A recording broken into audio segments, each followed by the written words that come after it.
Now to developing stories we are tracking tonight. Closer to home, a former Stockton police officer and another officer still on the force both appeared in a San Joaquin County courtroom today facing serious charges. We are learning more about the separate cases involving Nicholas Bloed Ny Tran. ABC 10's Kurt Rivera was in the courtroom and has more. Instead of a navy blue police uniform, former Stockton Police Sergeant Nicholas Bloed was dressed in an orange jailhouse jumpsuit.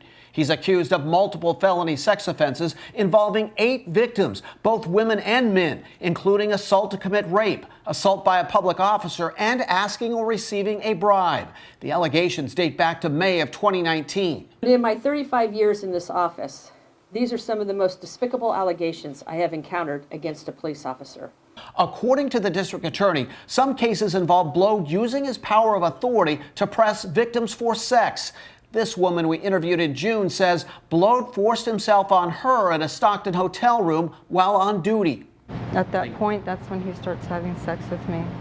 But the attorney for Bloed says the case, quote, has no merit whatsoever and will prove it in court. There's no doubt that Mr. Bloed lacks in judgment and made some serious mistakes. I believe once the evidence is presented in court, it's going to be clear that this was a consensual encounter.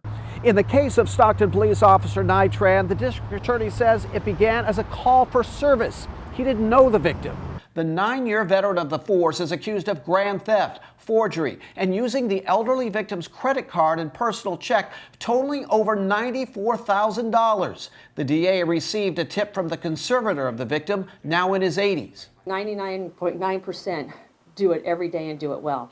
But that less than 1%, we're going to always hold them accountable. All I would ask is that folks keep an open mind and reserve judgment. For now, Bloed is being held on no bail while Tran is out on bail. The arraignment hearings for both will be continued. Well, the district attorney also suggested perhaps a third party should oversee an investigation into the Stockton Police Department in order to build the public's trust with the department.